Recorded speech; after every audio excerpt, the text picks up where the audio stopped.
Hello guys, welcome to the fourth video of this series, and in this video we will go through everything you need to know when it comes to exploring in Wormhole space. The first thing is to identify the wormhole you scan down. You can do this by right-clicking the wormhole and selecting Show Info. What you want to know here is where the wormhole leads to. You can find that where it says, this wormhole seems to lead to unknown parts of space. Wormhole space has roughly 2,600 known systems, each classified as one of 6 levels. These are commonly referred to as Class 1 to Class 6. As an explorer, you are only interested in Class 1, 2 and 3. For Class 4, 5 and 6 have no content you can do. Next thing you want to look at is how long will the wormhole be open. Like the one we found says it's beginning to decay and probably won't last another day, giving us between 4 and 24 hours to use this wormhole if no one rolls it. Every wormhole can only allow a certain amount of mass to pass through it before it will collapse. Wormhole corporations regularly collapse wormholes to their systems intentionally by putting mass through it. This is called rolling. The one we found has had its stability reduced, meaning that there has either been a lot of traffic passing through it or someone is rolling the hole, making this wormhole a bad choice to start with. The last sentence tells you the size of ships that are allowed to enter the wormhole. This will not affect you in an exploring frigate, which is the smaller ship size, making all wormhole sizes accessible to you. Now with that behind us and finding a suitable wormhole, we can approach and enter the wormhole. Upon entering the hole, the single most important thing you must always do is to bookmark your exit. Never forget to do this guys, for in wormhole space there are no stargates and you might get lost. The second thing, just like I showed you in part 3 of this series, is to make a safe spot. You will notice that local chat is empty. That is because in wormhole space local chat won't show who is with you in the system, unless someone chats in local chat, which you should never do. For that will allow everyone in the system to see that you are there.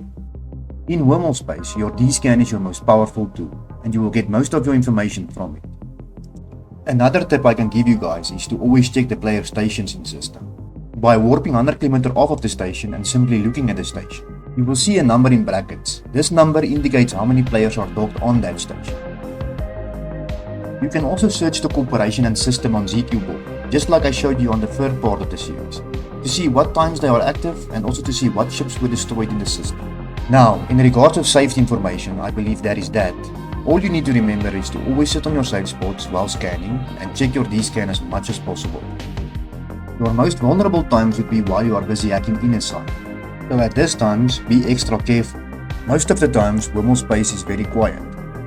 But don't get deceived by this, because remember that most of the ships in wormhole space will be cloaky ships. So what you need to look out for is when you see more than 8 probes on D-scan, means that someone else is scanning the sites as well, making it more likely that you will get caught within the site. Mostly you will encounter other explorers in your adventures, but never get comfortable in wormhole space and don't trust anyone.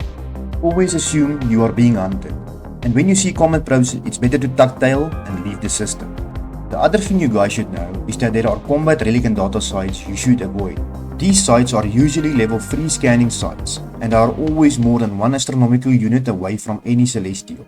The sites you are looking for will have a faction name in them and are always found close to celestial bodies, no further than 1 astronomical unit away.